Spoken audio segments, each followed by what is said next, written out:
They should have a right of self-determination. It's a basic principle. That's an easy question, and it has some very complicated answers. We're all supposed to accept the results of borders established at the end of the Second World War. That's not quite what happened in India, stroke Pakistan, stroke Bangladesh, because the borders were not there. You had states of India. So that created a problem.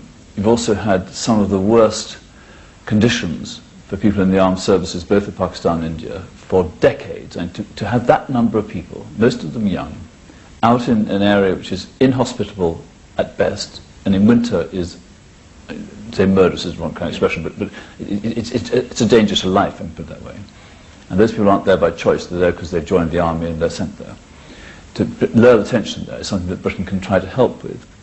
But I believe that the lowering of tension between India and Pakistan, who've had, what, 2 or 3 wars, depending on the definition between them,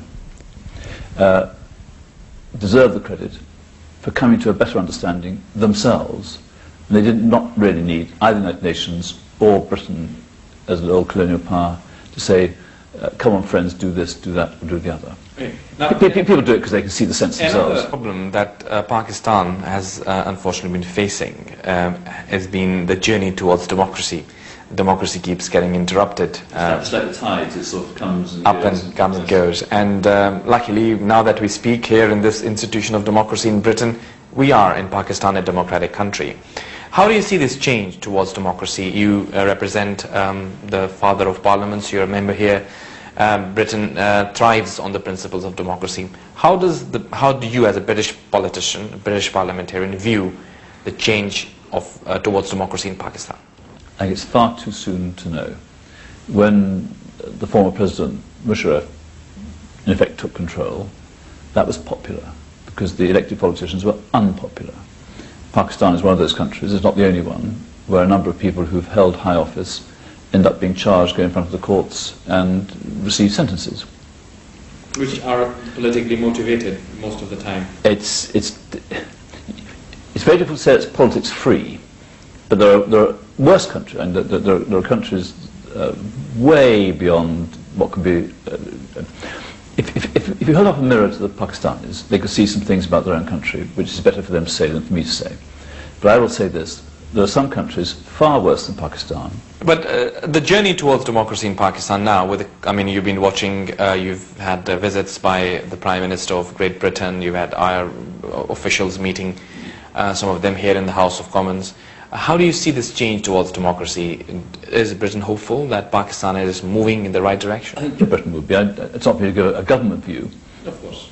But again, we have to remember that the former president, who didn't claim to be democratically elected, although he might have claimed he represented the will of the people for a large part of the time he was serving as president. He could claim anything because he was a dictator. Well, he wasn't subject to election. Yes. But then some countries which were thought to be democracies weren't. And to take an African example, President Kaunda of Zambia had 26 years, I think, as president. There was one free and fair election, he lost.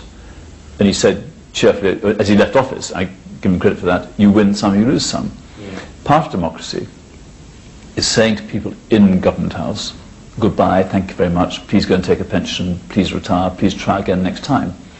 And I would love to see Pakistan as a country where there are some former presidents and prime ministers who have lost elections and who've stayed in Pakistan and have not gone in front of the courts.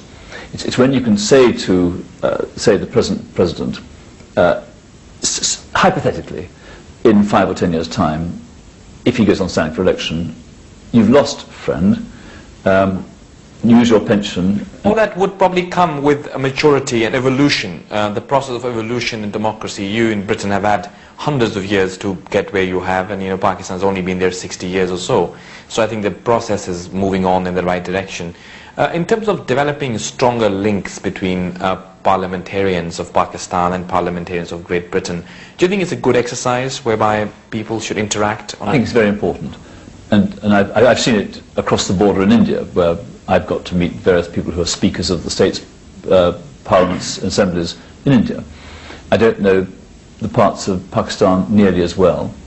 And we also know, of course, that Pakistan, like 1 or 2 other countries, has got some parts which are haven't yet developed the habit of local elections that work, and they're federally administered, And that's because there are difficulties. That's not new. That won't change very fast. But I think if you can allow people to have some degree of autonomy, rather than necessarily independence, that people can start having confidence that you can trade without difficulty, you can get across barriers without difficulty. This may sound odd to people in Pakistan or in the Middle East, but here's an example from Africa. I was told, and I haven't checked, but I'm going to believe it's true until someone says I'm wrong, if you leave out South Africa, the total economies of the rest of Africa are less than that of the Netherlands, which is a small country. And the reason for that is it takes about a month to get a lorry full of goods from one side of a border to another, because of the checks, the bureaucracy, the payoffs, the heaven knows what else. I think that if we can have more trade that works as easily between Pakistan and Britain and Pakistan and its other neighbours, and fewer barriers, whether they're ones which are official or ones that are unofficial, then prosperity comes. And then, of course, people start having faith in law. And democracy is not just about saying goodbye to present rulers and bringing in new ones, refreshing the body politic. It's also about how you have conditions where people can work hard. Can develop. You talked about trade, a stronger trade relationship. And Britain is one of the largest trading partners with Pakistan. Yeah. Well, how do you think that can increase? Well, part of the way is by looking at international companies in Britain and see how many Pakistanis are leading them.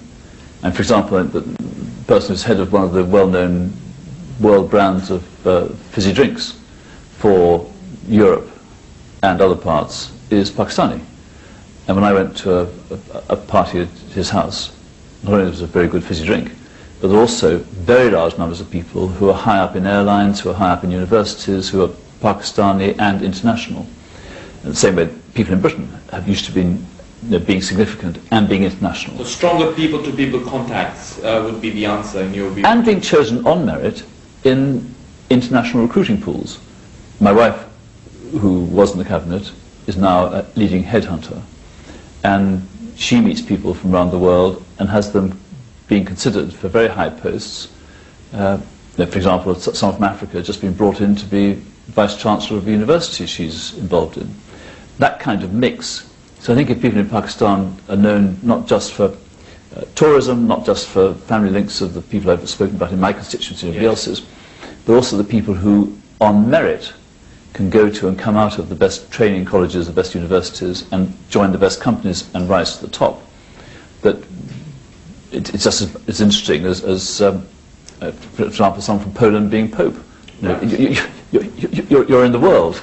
Absolutely, and we are talking to Peter Bottomley, who is a member of the Conservative Party, and he's of course a member of Parliament. We are here at the House of Commons having a discussion about how Britain and Pakistan can have a better relationship, particularly amongst people and trade in other areas. We also will be talking about democracy in Pakistan and of course the war on terror, which Pakistan seems to be at the forefront of, and how Pakistan has suffered as a result. We'll take a short break, but when we come back we'll continue our discussions.